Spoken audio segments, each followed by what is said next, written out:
Everyone, Ugadi పచ్చడి చేసుకుందాం. First ఒక కప్లో మామిడికాయ ముక్కలు వేసుకున్నాం. అందులో బెల్లం, వేప పువ్వు, మిరపకాయ పొడి, ఎండుమిర్చి పొడి, ఇంకా ఇందులో ఒక టేబుల్ స్పూన్ చింతపండు గుజ్జు,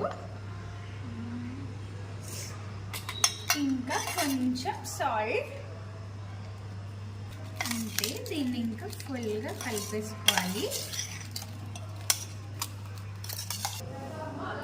మీకు నచ్చితే కొంచెం బనానా ఒకటి కట్ చేసి వేసుకోండి. ఇవన్నీ బాగా కలిపేసి పక్కన ఉంచేస్తే ఇందులోంచి వాటర్ వస్తాయి. సో మీరు ఎక్స్ట్రా వాటర్ యాడ్ చేసుకోవాల్సిన పని లేదు.